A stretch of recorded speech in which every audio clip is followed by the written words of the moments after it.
आता वळूयात पुढच्या बातमीकडे। आषाढी एकादशी निमित्त पंढरपुरातील विठ्ठल रुक्मिणीसाठी खास भरजरी पोशाख तयार करण्यात आलाय।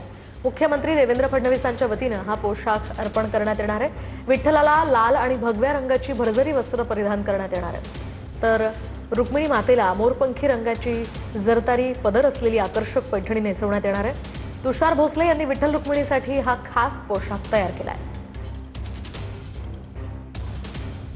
आता कोठे धावे मन तुझे चरण देखिले आज, ही भावना आपल्या मनात जपत लाखो वारकरी पंढरपूरच्या दिशेने रवाना झालेत।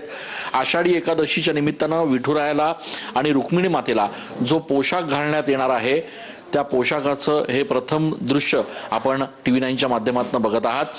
आचार्य तुषार भोसले यांच्याकडून हा पोशाख मुख्यमंत्र्यांना दिला जाणार आणि त्यानंतर तो परिधान केला जाणार आहे। यावर्षी सुद्धा महाराष्ट्राचे मुख्यमंत्री माननीय देवेंद्रजी फडणवीस हे सपत्नीक ज्यावेळेला पांडुरंगाची शासकीय महापूजा करतील, त्यावेळेला हाच पोशाख, खास पोशाख पांडुरंग आणि रुक्मिणी मातेसाठी आपण तयार करून घेतलाय।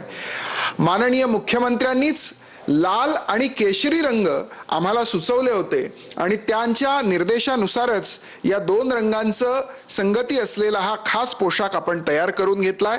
शुद्ध रेशमी वस्त्र असलेला लाल रंगाचा हा अंगरखा आपण या ठिकाणी बघत आहोत।